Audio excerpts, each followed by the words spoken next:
Greetings everyone. Welcome to English Talk. Today we will learn chapter 8 Paul's decision of the new teacher. Let's get started. Chapter 8 Paul's decision. I constantly thought of the day before. I remembered when he took off his face. Behind that blonde hair there was a bold green head. Behind those brown eyes, two red ones. And behind the nose, nothing. I shivered. After school, I went with Dana to her house. Paul instead stayed at school to make sure that Kilreg went home. When Dana and I arrived at her house, there was no one there. I hope Matt didn't take the key with him, said Dana. We went in. Dana went to her brother's room. I heard her open many drawers. I crossed my fingers. Here it is, Dana exclaimed. Oh, great. Now let's go back to school, I said. Wait, my mom will be back soon. I have to leave her a note. I'll tell her I'm at the library, Dana said. We went back to school. Paul was sitting on the steps. Has Kilreg left?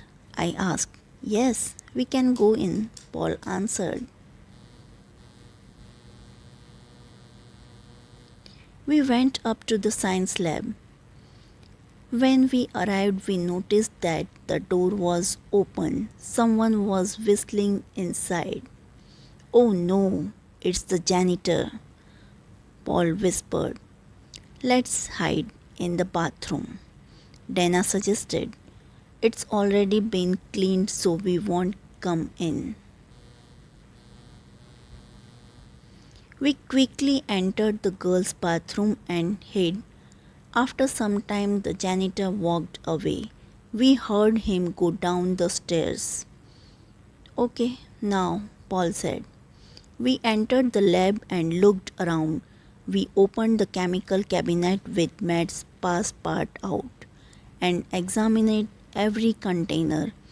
There weren't any sprays or strange bottles, so we tried the refrigerator.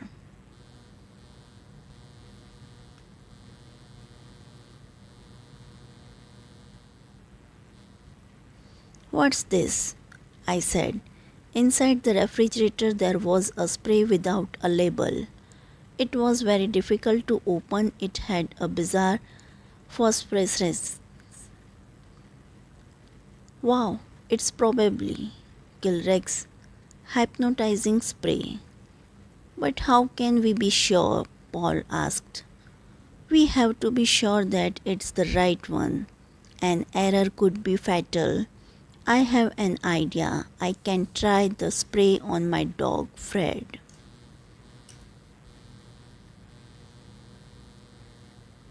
Fred hates taking baths and especially eating leftovers. I'll spray him. If he doesn't protest, we have the right spray, I said. Excellent. Please phone me after and tell me the results, Paul said. I want to know too, Dana added. We carefully went out of the lab and left the building. When I arrived home, I prepared a big bath for Fred. Freddy, I called. The dog was in the garden. When he saw me with the big basin full of water, he barked and howled. He ran inside his doghouse. Silly dog, I thought. I took the spray, went to the doghouse and sprayed Fred. Then I called him again and I pointed towards the water in the basin. What a surprise! Fred calmly came out of the doghouse and jumped into the water.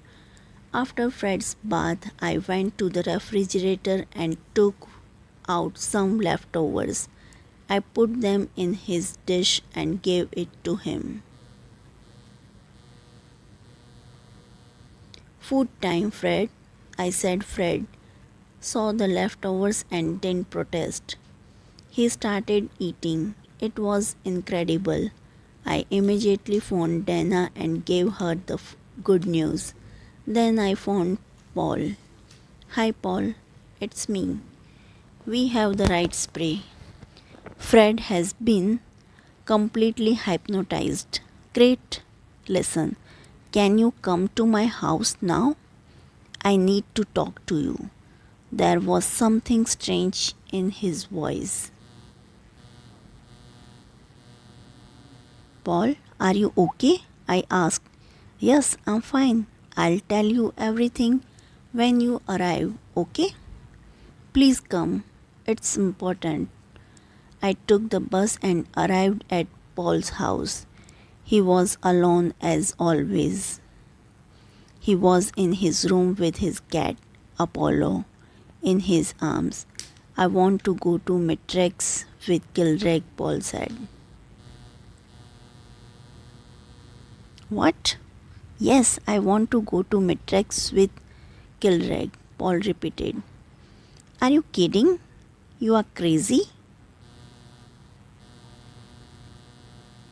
No, I'm not crazy. Look at my life. My mother doesn't love me.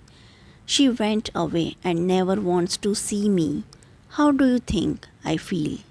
My father is always working. He doesn't care if I'm here or in Timbuktu. He only cares about his young blonde secretaries. At school, everyone thinks I'm strange. You are my only true friend in class. Jenny, I'm not happy here. Try to understand. This world isn't for me. I don't like my life. I want to test my destiny and see what happens to me. Honestly, I really don't think that Kilreg wants to hurt us students. How do you know? I asked, angrily shocked at what he was saying. He doesn't give me that impression. I'm sure. The aliens just want to study us. I feel I can trust them. Also, you know I love space. I have always been interested in astronomy and alien life.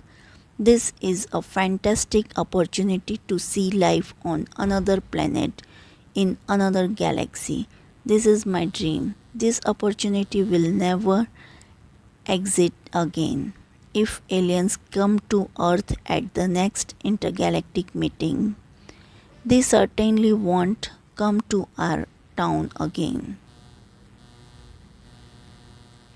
Listening to Paul, I started to understand his point of view, but it was terrible to think that Paul didn't have anyone. No one really cared about him. I was very sad. Running away to another planet isn't the right solution to your problems, I said.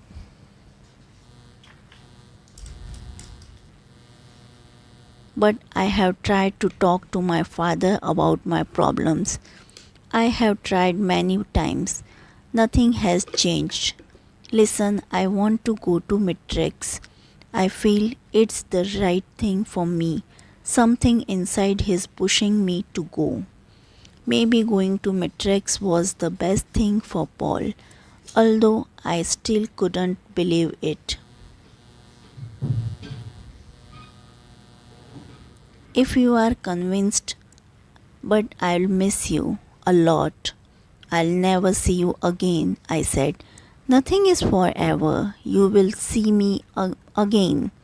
I promise. Don't make promises you can't keep, I said with tears in my eyes.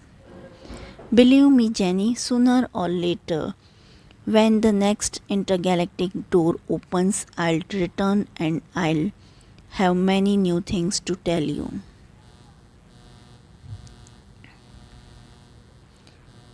Listen, he continued. We must organize our plan for tomorrow evening. When Kilrek takes two students to the science lab, he'll open the refrigerator but he won't find the spray. At that point, he won't be able to do anything because he can't touch us. If he touches us, he'll electrocute us, Paul explained. Then he won't to be able to study us anymore, I interrupted. Exactly. So when he sees that his mission has failed, the only thing he can do is go to the airfield and leave with his spaceship. He can't stay any longer because he can't miss his spaceship. And the spaceship can't wait for him. I won't come to the family teachers meeting. I'll wait for Mr. Adams at the airfield. I sadly looked at Paul's. Good luck. I'll wait for you, I said. Paul picked up Apollo and gave him to me. I want you to keep him. Take care of him for me. He came closer to me for the first time. We kissed. My heart pounded. Oh, Paul, thanks for Apollo. Thank you very much. I stroked the black cat and he purred. If you like this story, chapter, or video, please like, share, and subscribe. I will upload next chapter in next video. Thanks for watching.